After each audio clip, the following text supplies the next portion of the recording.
Have you ever stopped for a second and asked yourself how something as simple as kitchen waste, banana peels, and dry leaves could quietly turn into a real income stream right from a small corner of your home? Without fancy machines, without huge investment, and without anyone really talking about the real way it works behind the scenes? That question hit me hard when I first saw how people throw away organic waste every single day, while farmers and gardeners are desperately searching for healthy soil. And that's exactly where the vermicompost business begins.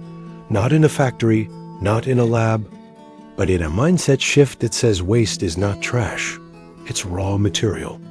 And starting this business at home is less about worms and more about patience, observation, and small daily habits that slowly stack into something powerful.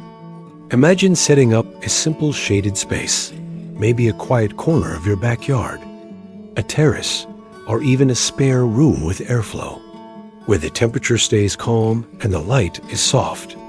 Because worms hate drama, they want consistency. And once you understand that, half the battle is already won. You're not chasing speed here.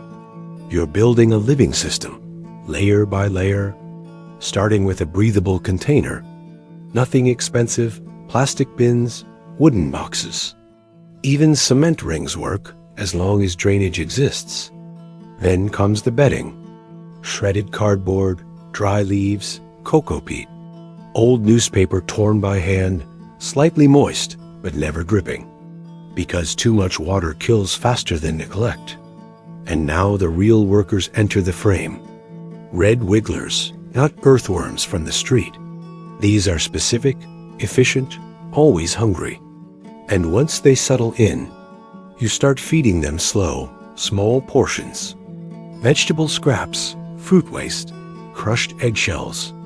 Never oily food, never meat, no shortcuts here.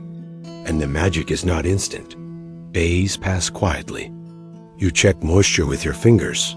You smell the bin because smell tells stories. Healthy vermicompost smells like forest soil.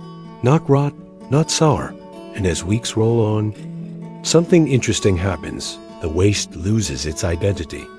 It's no longer carrot or peel or leaf.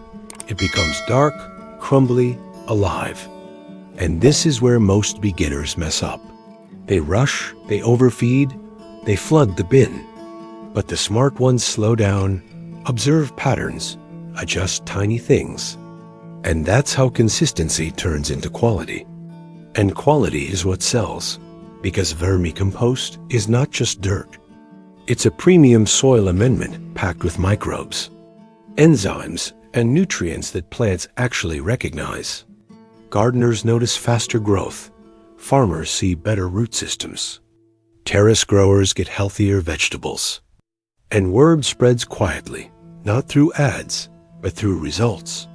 And when it's time to harvest, you don't need machines. Just light and patience. Push compost to one side. Shine light, worms move down. You collect the top layer, repeat, simple, slightly messy, very human. And now comes the part nobody glamorizes. Packaging and trust, clean bags, clear labeling. Honest weight, no exaggerated claims. Just tell people what it is and how to use it. And instead of chasing big buyers first, start local, home gardeners, nurseries, small organic farms. You explain your process. You show pictures, maybe short videos. Transparency sells more than perfection. And pricing is not about being cheap. It's about being fair. Calculate your time, your effort, your materials, and don't undercut yourself just to move stock. Because demand for real organic inputs is rising quietly every year, especially as people get tired of chemical-heavy solutions that burn soil long-term. And scaling doesn't mean chaos. It means repeating what already works. Adding more bins, better workflow, slightly improved feeding schedule. Maybe collaborating with local vegetable shops for raw waste, reducing input cost, increasing margins without increasing stress, and slowly, this home-based setup starts feeling less like a hobby and more like a system that runs even when you're not watching every hour. And the most underrated part of this business is the mindset it builds. Discipline, observation, respect for natural timelines. Skills that transfer into every other manufacturing process later on. And that's why vermicompost fits perfectly into a channel